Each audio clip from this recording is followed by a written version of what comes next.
বারবার অনুরোধ করা সত্ত্বেও সেদিন আওয়ামী লীগের পক্ষ থেকে আওয়ামী লীগের প্রধানতম নেতা তার পক্ষ থেকে এ ব্যাপারে কোনো সাড়া মেলে নাই।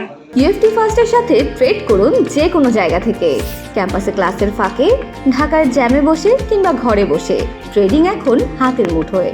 তাই ট্রেড করুন যখন খুশি, যেখানে খুশি।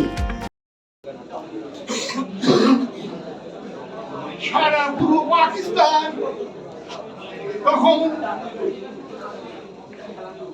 স্বায়ত্তশাসন, স্বাধিকার, সার্বভৌমত্ব তিনি দ্বিধাদ্বন্দ্বে ভুগছেন। সেই সময়টাতে ওই পল্টনের জনসভায় জনাব কাজী জাফর আহমদ ঘোষণা করলেন স্বাধীন জনগণতান্ত্রিক পূর্ব বাংলার কথা।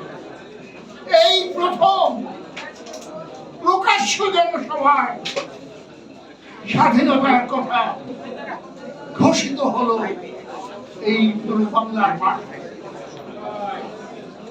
বন্ধুগণ, তারপরে তীব্র সমালোচনার পর উঠল দৈনিক ইত্তেফাক। তারা লিখল যে কিছু তরুণ এই যে বালখিল্যতার পরিচয় দিল, এর বিচার কি, তাদেরকে উপযুক্ত শাস্তি দেওয়ার কথা।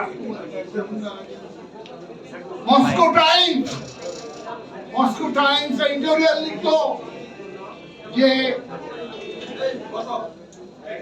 এই পাকিস্তানের শত্রু যারা প্রকাশ্য জনসভায় স্বাধীন জনগণতান্ত্রিক পূর্ব বাংলার কথা বলেছে, তারা দেশপ্রেমিক হতে পারে না, তাদের শাস্তি হবে।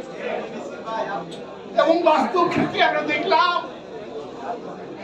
মাত্র 3 দিনের মধ্যে তদানীন্তন সামারি মিলিটারি ট্রায়ালে কাজী জাফর আহমদ, রাশেদ খান মিলন তাদের 7 বছর করে কারাদণ্ড হলো। ওই সভায় পূর্ব পাকিস্তান ছাত্র ইউনিয়নের সাধারণ সম্পাদক যারা মাহবুল্লাহ, তার 1 বছরের কারাদণ্ড হলো। ওই সভার সভাপতি হিসেবে আমাকেও 1 বছর কারাদণ্ডে দণ্ডিত করা হয়। আজকে আমরা বলতে চাই, বহু ত্যাগের বিনিময়ে, বহু কষ্টের বিনিময়ে এদেশের প্রগতিশীল গণতান্ত্রিক শক্তি যে স্বাধীনতা অর্জন করেছে, যে স্বাধীনতার যাত্রাপথ সুগম করেছে, তাদেরকে বিনিন্দিত করার বহু মজলুম জননেতা মাওলানা ভাসানী তিনি এই স্বাধীন পূর্ব বাংলার ঘোষণা 9 ফেব্রুয়ারিতে দিয়েছিলেন। বারবার অনুরোধ করা সত্ত্বেও সেদিন আওয়ামী লীগের পক্ষ থেকে আওয়ামী লীগের প্রধানতম নেতা তার পক্ষ থেকে এ ব্যাপারে কোনো সাড়া মেলে নাই। প্রগতিশীল শ্রমিক, কৃষক, মেহনতি জনগণ এবং তাদের নেতা কাজী জাফর আহমদ এবং তারও নেতা মজলুম জননেতা মাওলানা ভাসানী এই দেশের বুকে ভিত্তিপ্রস্তর স্থাপন করেছিলেন স্বাধীন।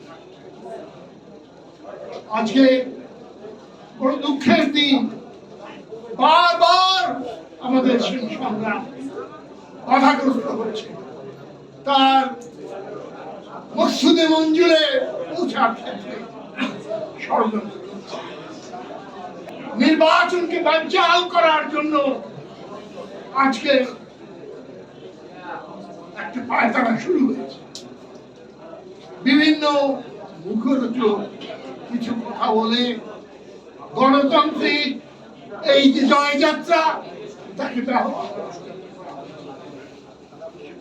যে কোনো সংস্কার, যে কোনো উন্নয়ন, যে কোনো পরিবর্তন জনতার নির্বাচিত প্রতিনিধিরাই কেবল সুনিশ্চিত করতে পারে আগামী নির্বাচনের জন্য আমরা গত 1 বছর আগে যে লড়াই করেছি সেই লড়াই অব্যাহত রয়েছে, সেই সংগ্রাম জারি রয়েছে। এর থেকে আমরা কিছু করবো না।